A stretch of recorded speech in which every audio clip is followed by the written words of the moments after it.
श्रीमद् भागवत भगवान की जय। श्री गणेश जी महाराज की जय। श्री सरस्वती माते की जय। अथ चतुर्थो अध्याय। महर्षि व्यास का असंतोष। व्यास जी कहते हैं, उस दीर्घकालीन सत्र में सम्मिलित हुए मुनियों में विदा वयोवृद्ध कुलपति ऋग्वेदी शौनक जी ने सूत जी की पूर्वोक्त बात सुनकर उनकी प्रशंसा की और कहा। शौनक जी बोले, सूत जी, आप वक्ताओं में श्रेष्ठ है तथा बड़े भाग्यशाली है। जो कथा भगवान श्री सुखदेव जी ने कही थी, वही भगवान की पुण्यमयी कथा कृपा करके आप हमें सुनाइए। वह कथा किस युग में, किस स्थान पर और किस कारण से हुई थी? मुनिवर श्री कृष्ण द्वैपायन ने किसकी प्रेरणा से इस परमहंस की संहिता का निर्माण किया था? उनके पुत्र सुखदेव जी बड़े योगी, समदर्शी, भेदभाव रहित, संसार निद्रा से जगे एवं निरंतर एकमात्र परमात्मा में ही स्थिर रहते हैं। वे छिपे रहने के कारण मूढ़ से प्रतीत होते हैं।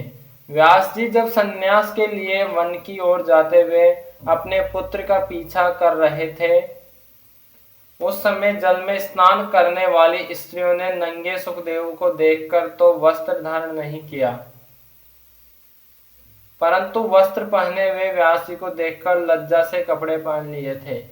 इस आश्चर्य को देखकर जब व्यास जी ने उन स्त्रियों से इसका कारण पूछा, तब उन्होंने उत्तर दिया कि आपकी दृष्टि में तो अभी स्त्री पुरुष का भेद बना हुआ है, परंतु आपके पुत्र की शुद्ध दृष्टि में यह भेद नहीं है। कुरु जांगल देश में पहुंचकर हस्तिनापुर में वे पागल, गूंगे तथा जड़ के समान विचरते होंगे। नगरवासियों ने उन्हें कैसे पहचाना? पांडव नंदन राजऋषि परीक्षित का इन मौनी सुखदेव जी के साथ संवाद कैसे हुआ, जिससे यह भागवत संहिता कही गई? महाभाग श्री सुखदेव जी तो गृहस्थों के घरों को तीर्थ स्वरूप बना देने के लिए उतने ही देर उनके दरवाजे पर रहते थे जितनी देर में एक गाय दूह जाती है। सूत जी, हमने सुना है कि अभिमन्यु नंदन परीक्षित भगवान के बड़े प्रेमी भक्त थे। उनके अत्यंत आश्चर्यमय जन्म और कर्मों का भी वर्णन कीजिए। वे तो पांडव वंश के गौरव बढ़ाने वाले सम्राट थे। वे भला किस कारण से साम्राज्य लक्ष्मी का परित्याग करके गंगा तट पर मृत्यु पर्यंत अनशन का व्रत लेकर बैठे थे? शत्रुगण अपने भले के लिए बहुत सा धन लाकर उनके चरण रखने की चौकी को नमस्कार करते थे। वे एक वीर युवक थे। उन्होंने उस दुसत्यज लक्ष्मी को अपने प्राणों के साथ भला क्यों त्याग देने की इच्छा की? जिन लोगों का जीवन भगवान के आश्रित है, वे तो संसार के परम कल्याण, अभ्युदय और समृद्धि के लिए ही जीवन धारण करते हैं। उसमें उनका अपना कोई स्वार्थ नहीं होता। उनका शरीर तो दूसरों के हित के लिए था। उन्होंने विरक्त होकर उसका परित्याग क्यों किया? वेदवाणी को छोड़कर अन्य समस्त शास्त्रों के आप पारदर्शी विद्वान हैं। सूत जी, इसलिए इस समय जो कुछ हमने आपसे पूछा है वह सब कृपा करके हमें कहिए। सूत जी ने कहा, इस वर्तमान चतुर्युगी के तीसरे युग द्वापर में महर्षि पाराशर के द्वारा वसु कन्या सत्यवती के गर्भ से भगवान के कला अवतार योगी राज व्यास जी का जन्म हुआ। एक दिन वे सूर्योदय के समय सरस्वती के पवित्र जल में स्नान आदि करके एकांत पवित्र स्थान पर बैठे हुए थे। महर्षि भूत और भविष्य को जानते थे। उनकी दृष्टि अचूक थी। उन्होंने देखा कि जिसको लोग जान नहीं पाते, ऐसे समय के फेर से प्रत्येक युग में धर्म संकरता और उसके प्रभाव से भौतिक वस्तुओं की भी शक्ति का ह्रास होता रहता है। संसार के लोग श्रद्धाहीन और शक्ति रहित हो जाते हैं। उनकी बुद्धि कर्तव्य का ठीक ठीक निर्णय नहीं कर पाती और आयु भी कम हो जाती है। लोगों की इस भाग्यहीनता को देखकर उन मुनीश्वर ने अपनी दिव्य दृष्टि से समस्त वर्णों और आश्रमों का हित कैसे हो, इस पर विचार किया। उन्होंने सोचा कि वेदोक्त चातुर्होत्र कर्म लोगों का हृदय शुद्ध करने वाला है। इस दृष्टि से यज्ञों का विस्तार करने के लिए उन्होंने एक ही वेद के 4 विभाग कर दिए। व्यास जी के द्वारा ऋक, यजु, साम और अथर्व इन चारों वेदों का उदार पृथक्करण हुआ। इतिहास और पुराणों को 5वां वेद कहा जाता है। उनमें से ऋग्वेद के पेल, सामगान के विद्वान जेमिनी एवं यजुर्वेद के एकमात्र स्नातक वैशंपायन हुए। अथर्ववेद में प्रवीण हुए दरुण नंदन सुमंतु मुनि। इतिहास और पुराणों के स्नातक मेरे पिता रोमहर्षण थे। इन पूर्वोक्त ऋषियों ने अपनी अपनी शाखा को और भी अनेक भागों में विभक्त कर दिया। इस प्रकार शिष्य, परिशिष्य और उनके शिष्यों द्वारा वेदों की बहुत सी शाखाएं बन गई। कम समझ वाले पुरुषों पर कृपा करके भगवान वेद व्यास ने इसलिए ऐसा विभाग कर दिया कि जिन लोगों को स्मरण शक्ति नहीं है या कम है, वे भी वेदों का धारण कर सके। स्त्री, शूद्र और पतित द्विजाति तीनों ही वेद श्रवण के अधिकारी नहीं हैं। इसलिए वे कल्याणकारी शास्त्रोक्त कर्मों के आचरण में भूल कर बैठते हैं। अब इसके द्वारा उनका भी कल्याण हो जाए, यह सोचकर महामुनि व्यास जी ने बड़ी कृपा करके महाभारत इतिहास की रचना की। शौनकादि ऋषियों यद्यपि व्यास जी इस प्रकार अपनी पूरी शक्ति से सदा सर्वदा प्राणियों के कल्याण में ही लगे रहे, तथापि उनके हृदय को संतोष नहीं हुआ। उनका मन कुछ खिन्न सा हो गया। सरस्वती नदी के पवित्र तट पर एकांत में बैठकर धर्मवेता व्यास जी मन ही मन विचार करते हुए इस प्रकार कहने लगे। मैंने निष्कपट भाव से ब्रह्मचर्य आदि व्रतों का पालन करते हुए वेद, गुरुजन और अग्नियों का सम्मान किया है और उनकी आज्ञा का पालन किया है। महाभारत की रचना के बहाने मैंने वेद के अर्थों को खोल दिया है, जिससे स्त्री, शूद्र और आदि भी अपने अपने धर्म कर्म का ज्ञान प्राप्त कर लेते हैं। यद्यपि मैं ब्रह्मा तेज से संपन्न एवं समर्थ हो, तथापि मेरा हृदय कुछ अपूर्ण काम सा जान पड़ता है। अवश्य ही अब तक मैंने भगवान को प्राप्त कराने वाले धर्मों का प्राय निरूपण नहीं किया है। वे ही धर्म परमहंस को प्रिय हैं और वे ही भगवान को भी प्रिय हैं।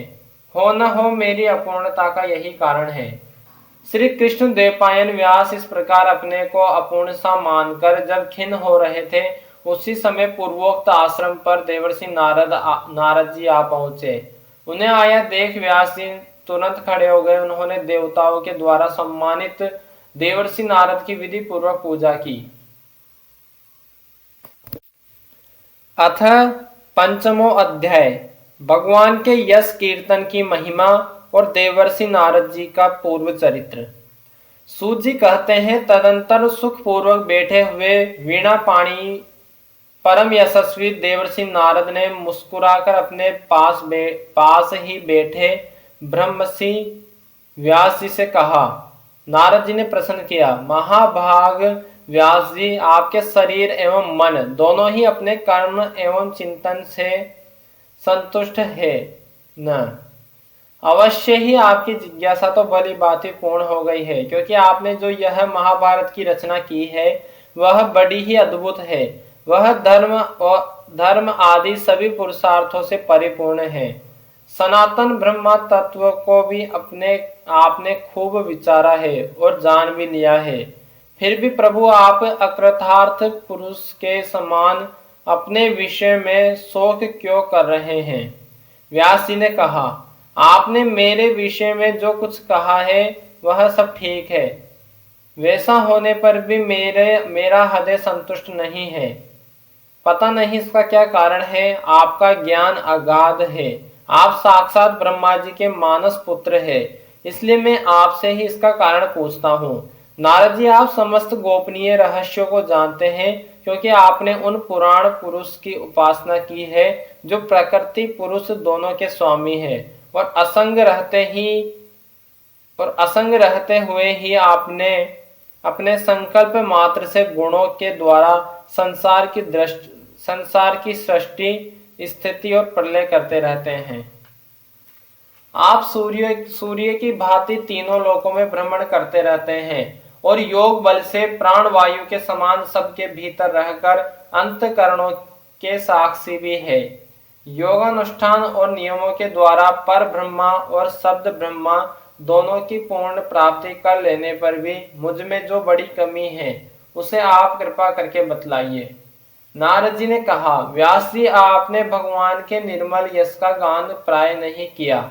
मेरी ऐसी मान्यता है कि जिससे भगवान संतुष्ट नहीं होते वह शास्त्रीय ज्ञान अधूरा है। आपने धर्म आदि पुरुषार्थों का जैसा निरूपण किया है, भगवान श्री कृष्ण की महिमा का वैसा निरूपण नहीं किया। जिस वाणी से चाहे वह रस भाव अलंकार आदि से युक्त ही क्यों न हो, जगत को पवित्र करने वाले भगवान श्री कृष्ण के यश का कभी गान नहीं होता। वह तो कौवा के लिए उचिट फेंकने के स्थान के समान अपवित्र मानी जाती है। मान सरोवर के कमनीय कमल वन में विहरने वाले हंसों की भांति ब्रह्मा धाम में विहार करने वाले भगवत चरण रविंदाश्रित परमहंस भक्ति कभी उसमें रमण नहीं करते। इसके विपरीत जिसमें सुंदर रचना भी नहीं है और जो दूषित शब्दों से युक्त भी है, परंतु जिसका प्रत्येक श्लोक भगवान के सुयश सूचक नामों से युक्त है, वह वाणी लोगों के सारे पापों का नाश कर देती है, क्योंकि सत्पुरुष ऐसी ही वाणी का श्रवण गान और कीर्तन किया करते हैं। वह निर्मल ज्ञान भी जो मोक्ष की प्राप्ति का साक्षात साधन है, यदि भगवान की भक्ति से रहित हो तो उसकी उतनी शोभा नहीं होती।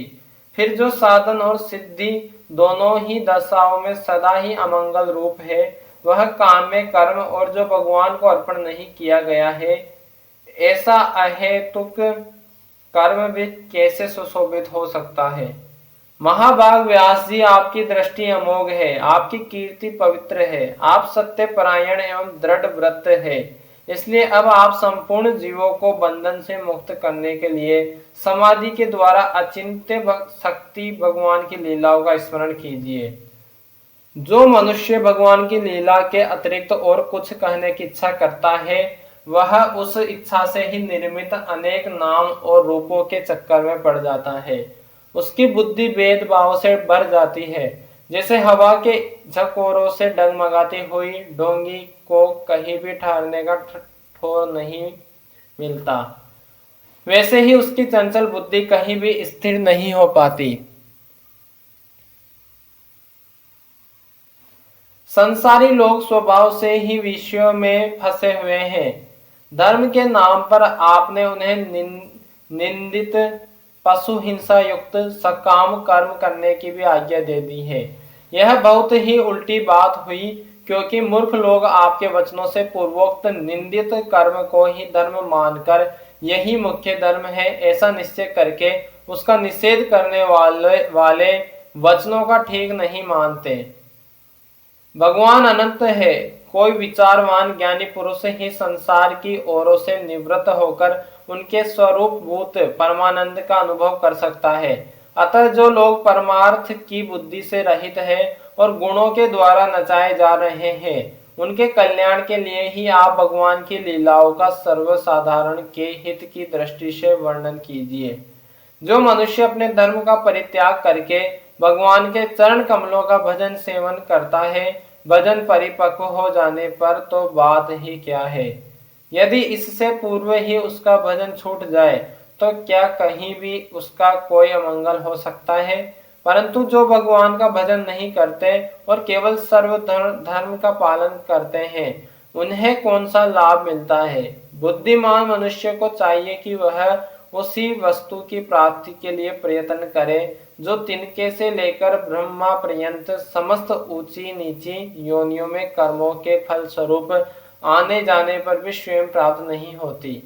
संसार के विषय सुख तो जैसे बिना चेष्टा के दुख मिलते हैं, वैसे ही कर्म के फल रूप में अचिंत्य गति समय के फेर से सबको सर्वत्र स्वभाव से ही मिल जाते हैं। व्यास जी, जो भगवान श्री कृष्ण के चरणा रविंद्र का सेवक है, वह भजन न करने वाले कर्मी मनुष्य के समान देवात कभी बुरा भाव हो जाने पर भी जन्म मृत्युमय संसार में नहीं आता। वह भगवान के चरण कमलों के आलिंगन तक का स्मरण करके फिर उसे छोड़ना नहीं चाहता। उसे रस का चस्का जो लग चुका है, जिनसे जगत की उत्पत्ति स्थिति और प्रलय होते हैं, वे भगवान ही इस विश्व के रूप में भी है। ऐसा होने पर भी वे इससे विलक्षण है, इस बात को आप स्वयं जानते हैं। तथापि मैंने आपको संकेत मात्र कर दिया है। व्यास जी आपकी दृष्टि से अमोघ है। आप इस बात को जानिए कि आप पुरुषोत्तम भगवान के कला अवतार है।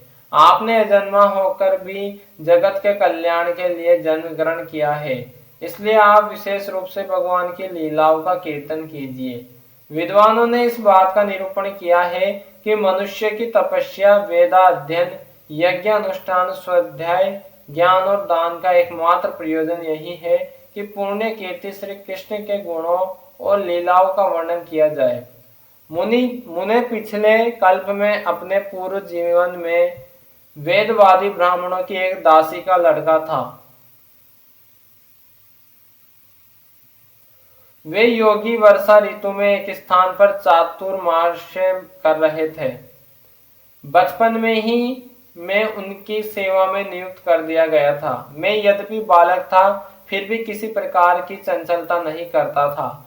जितेंद्रिय था, खेल कूद से दूर रहता था और आज्ञा अनुसार उनकी सेवा करता था। मैं बोलता भी बहुत कम था। मेरे इस शील स्वभाव को देखकर समदर्शी मुनियों ने मुझे सेवक पर अत्यंत अनुग्रह किया। उनकी अनुमति प्राप्त करके बर्तनों में लगा हुआ प्रसाद में एक बार खा लिया करता था। इससे मेरे सारे पाप धुल गए। इस प्रकार उनकी सेवा करते करते मेरा हृदय शुद्ध हो गया और वे लोग जैसा भजन पूजन करते थे उसी में मेरी भी रुचि हो गई। प्यारे व्यास जी, उस सत्संग में उन लीलागान परायण महात्माओं के अनुग्रह से मैं प्रतिदिन श्री कृष्ण की मनोहर कथाएं सुना करता। श्रद्धा पूर्वक एक एक पद श्रवण करते करते प्रिय कीर्ति भगवान में मेरी रुचि हो गई।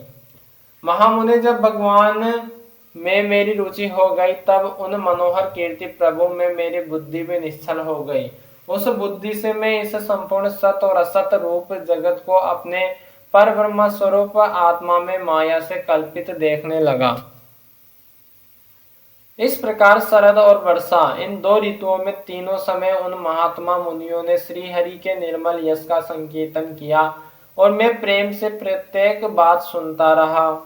अब चित्त के रजोगुण और तमोगुण को नाश करने वाली भक्ति मेरे हृदय में प्रादुर्भाव हो गया। मैं उनका बड़ा ही अनुरागी था, विनयी था। उन लोगों की सेवा से मेरे पाप नष्ट हो चुके थे। मेरे हृदय में श्रद्धा थी, इंद्रियों में संयम था एवं शरीर, वाणी और मन से मैं उनका आज्ञाकारी था। उन दीन वत्सल महात्माओं ने जाते समय कृपा करके मुझे उस गुहात्म ज्ञान का उपदेश किया, जिसका उपदेश स्वयं भगवान ने अपने श्री मुख से किया है। उस उपदेश से ही जगत के निर्माता भगवान श्री कृष्ण की माया के प्रभाव को मैं जान सका, जिसके जान लेने पर उनके परम पद की प्राप्ति हो जाती है। सत्य संकल्प व्यास जी, पुरुषोत्तम भगवान श्री कृष्ण के प्रति समस्त कर्मों के समर्पित कर देना ही संसार के तीनों तापों की एकमात्र औषधि है। यह बात मैंने आपको बतला दी। प्राणियों को जिस पदार्थ के सेवन से जो रोग हो जाता है, वही पदार्थ चिकित्सा विधि के अनुसार प्रयोग करने पर क्या उस रोग को दूर नहीं करता। इस प्रकार यद्यपि सभी कर्म मनुष्यों को जन्म मृत्यु रूप संसार के चक्कर में डालने वाले हैं, तथापि जब वे भगवान को समर्पित कर दिए जाते हैं तब उनका कर्म पना ही नष्ट हो जाता है। इस लोक में जो शास्त्र विहित कर्म भगवान की प्रसन्नता के लिए किए जाते हैं, उन्हीं से पराभक्ति युक्त ज्ञान की प्राप्ति होती है। उस भगवत अर्थ कर्म के मार्ग में भगवान के आज्ञा अनुसार आचरण करते हुए लोग बार बार भगवान श्री कृष्ण के गुण और नामों का कीर्तन तथा स्मरण करते हैं। प्रभु, आप भगवान श्री वासुदेव को नमस्कार है। हम आपका ध्यान करते हैं। प्रद्युम्न, अनिरुद्ध और संकर्षण को भी नमस्कार है। इस प्रकार जो पुरुष चतुर्व्यूह रूपी भगवान मूर्तियों के नाम द्वारा प्राकृत मूर्ति रहित अप्राकृत मंत्र मूर्ति भगवान यज्ञ पुरुष का पूजन करता है, उसी का ज्ञान पूर्ण एवं यथार्थ है। ब्राह्मण, जब मैंने भगवान की आज्ञा का इस प्रकार पालन किया, तब इस बात को जानकर भगवान श्री कृष्ण ने मुझे आत्मज्ञान, ऐश्वर्य और अपनी भाव रूपा प्रेम भक्ति का दान किया। व्यास जी, आपका ज्ञान पूर्ण है, आप भगवान की ही कीर्ति का, उनकी प्रेममय लीला का वर्णन कीजिए। उसी से बड़े बड़े ज्ञानियों की भी जिज्ञासा पूर्ण होती है। जो लोग दुखों के द्वारा बार बार रोंदे जा रहे हैं, उनके दुख की शांति इसी से हो सकती है और कोई उपाय नहीं है। अथ छठो अध्याय, नारद जी के पूर्व चरित्र का शेष भाग। श्री सूत जी कहते हैं, सौनक जी, देवर्षि नारद के जन्म और साधना की बात सुनकर सत्यवती नंदन भगवान श्री व्यास जी ने उनसे फिर यह प्रश्न किया। व्यास जी ने पूछा, नारद जी, जब आपको ज्ञानोपदेश करने वाले महात्मा गण चले गए, तब आपने क्या किया? उस समय तो आपकी अवस्था बहुत छोटी थी। स्वयंभू आपकी शेष आयु किस प्रकार व्यतीत हुई और मृत्यु के समय आपने किस विधि से अपने शरीर का परित्याग किया? देवर्षि, काल तो सभी वस्तुओं को नष्ट कर देता है, उसने आपकी इस पूर्व कल्प की स्मृति का कैसे नाश नहीं किया? श्री नारद जी ने कहा, मुझे ज्ञानोपदेश करने वाले महात्मा गण जब चले गए, तब मैंने इस प्रकार अपना जीवन व्यतीत किया। यद्यपि उस समय मेरी अवस्था बहुत छोटी थी, मैं अपनी माँ का इकलौता लड़का था। एक तो वह स्त्री थी, दूसरे मूड और तीसरी दासी थी। मुझे भी उसके सिवा और कोई सहारा नहीं था। उसने अपने को मेरे स्नेह पास से जकड़ रखा था। वह मेरे योग क्षेम की चिंता तो बहुत करती थी, परंतु पराधीन होने के कारण कुछ कर नहीं पाती थी। जैसे कठपुतली नचाने वाले की इच्छा के अनुसार ही नाचती है, वैसे भी यह सारा संसार ईश्वर के अधीन है। मैं भी अपनी माँ के स्नेह बंधन में बंधकर उस ब्राह्मण बस्ती में ही रहा। मेरी अवस्था केवल 5 वर्ष की थी। मुझे दिशा, देश और काल के संबंध में कुछ भी ज्ञान नहीं था। एक दिन की बात है, मेरी माँ गो दूहने के लिए रात के समय घर से बाहर निकली। रास्ते में उसके पैर से सांप छू गया। उसने उस बेचारी को डस लिया।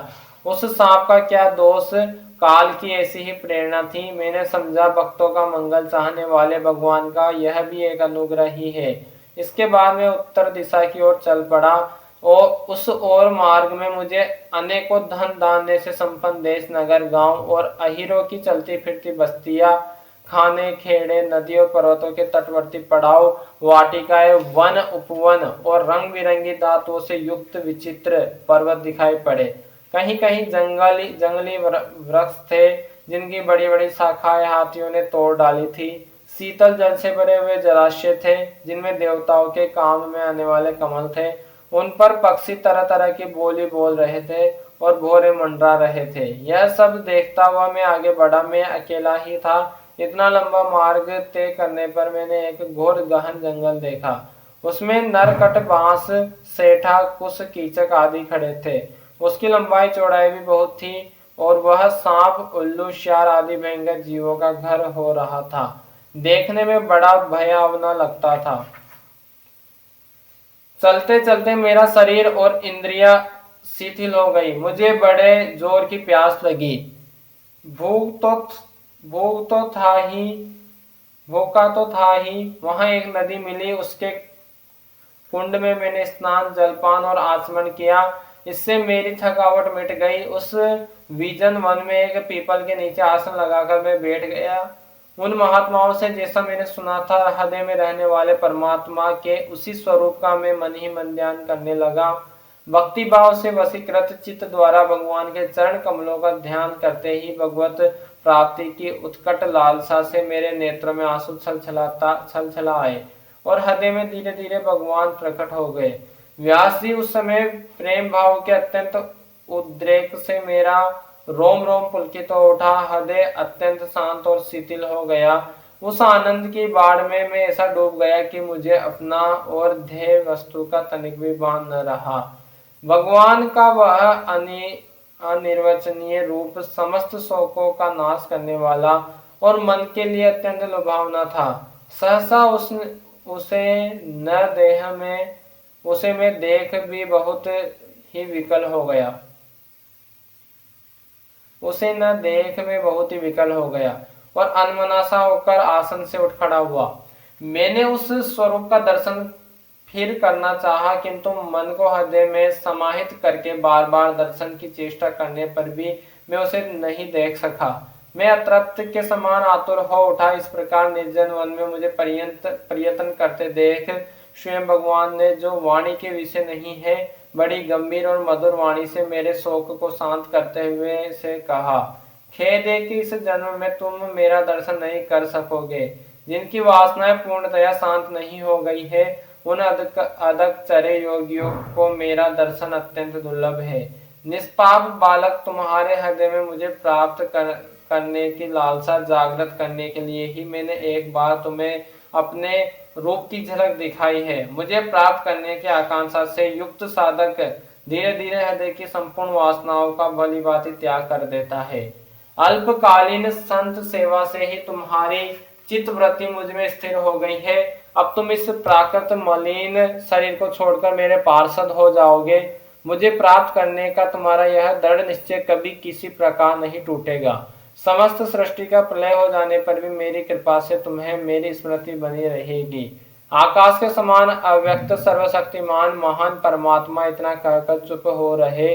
उनकी इस कृपा का अनुभव करके मैंने उन श्रेष्ठों से भी श्रेष्ठतर भगवान को सिर झुकाकर प्रणाम किया। तभी से मैं लज्जा संकोच छोड़कर भगवान के अत्यंत रहस्यमय और मंगलमय मधुर नामों और लीलाओं का कीर्तन और स्मरण करने लगा। स्पृहा और मद मत्सर मेरे हृदय से पहले ही निवृत्त हो चुके थे। अब मैं आनंद से काल की प्रतीक्षा करता हुआ पृथ्वी पर विचरने लगा। व्यास जी, इस प्रकार भगवान की कृपा से मेरा हृदय शुद्ध हो गया, आसक्ति मिट गई और मैं श्री कृष्ण परायण हो गया। कुछ समय बाद जैसे एकाएक बिजली क्रोंद जाती है, वैसे ही अपने समय पर मेरी मृत्यु आ गई। मुझे शुद्ध भगवत पार्षद शरीर प्राप्त होने का अवसर आने पर प्रारब्ध कर्म समाप्त हो जाने के कारण 5 भौतिक शरीर नष्ट हो गया। कल्प के अंत में जिस समय भगवान नारायण एकार्णव प्रलयकालीन समुद्र के जल में शयन करते हैं, उस समय उनके हृदय में शयन करने की इच्छा से इस सारी सृष्टि को समेटकर ब्रह्मा जी जब प्रवेश करने लगे, तब उनके श्वास के साथ में भी उनके हृदय में प्रवेश कर गया।